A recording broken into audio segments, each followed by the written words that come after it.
Olá, eu sou a Angela Aline, eu sou doutoranda em educação, especialista em educação inclusiva e hoje eu quero conversar contigo sobre algo que gera muita angústia em quem educa, que é como lidar com a birra de uma criança com desenvolvimento atípico. Esse é um tema delicado, mas é um tema urgente, né? Porque se a gente não compreende o que está por trás desse comportamento, por vezes acaba punindo justamente aquilo que pode ser um sinal de avanço.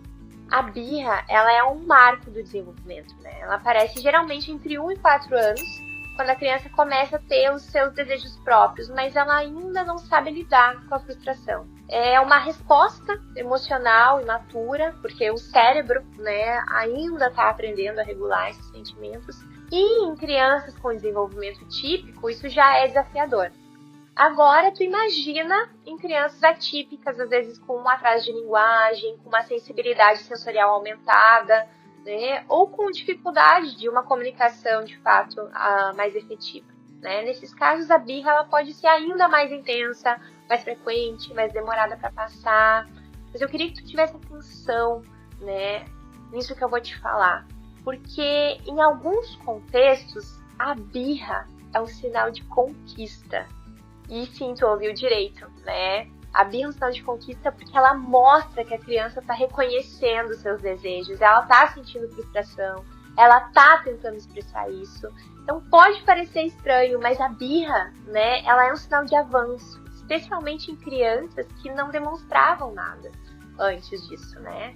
Eu nunca vou esquecer um caso que aconteceu quando eu era professora do Maternal 3 e eu tinha um aluno autista de nível de suporte 3, né? Ele não utilizava ainda a comunicação alternativa aumentativa, então a gente, na verdade, ia tateando, né? E através da nossa observação, ia conhecendo, reconhecendo ele, e um determinado momento do ano, acho que devia ser maio, mais ou menos, ele começou a fazer birra, né? E veja, ele era uma criança com 3 anos de idade, que até então ele não demonstrava, né, os seus desejos, não demonstravam, as birras não entravam em cena.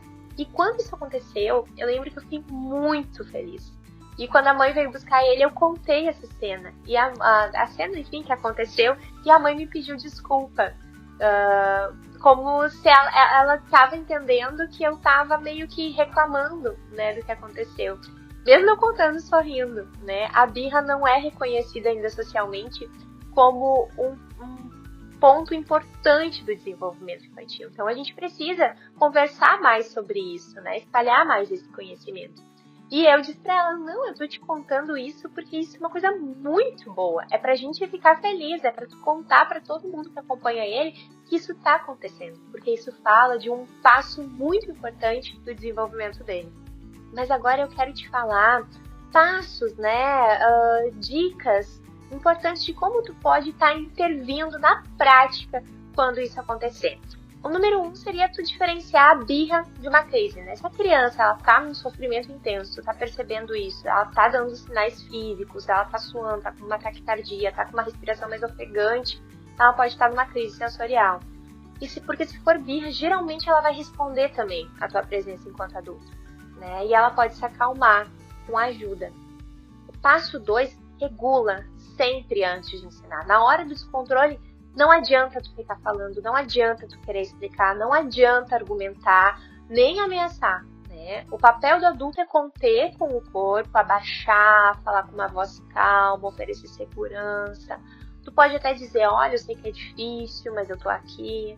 Até em outro vídeo aqui do canal eu já falei, né? Tu tende a ter muito mais êxito com a calmaria do que tu também entrar nesse colapso emocional.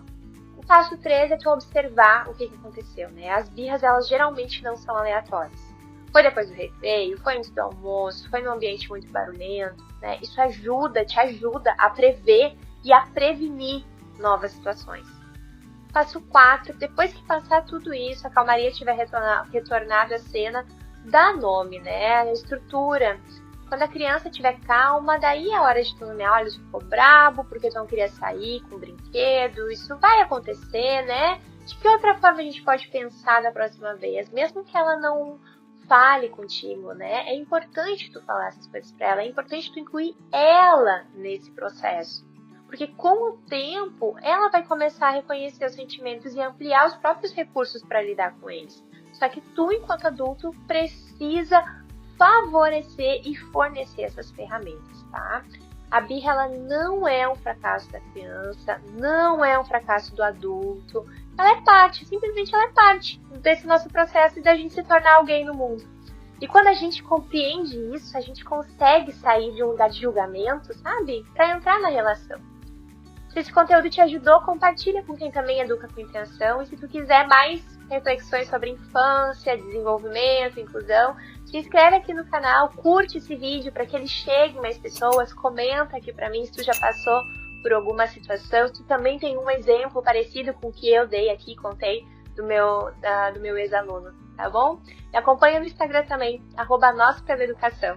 Até o próximo vídeo.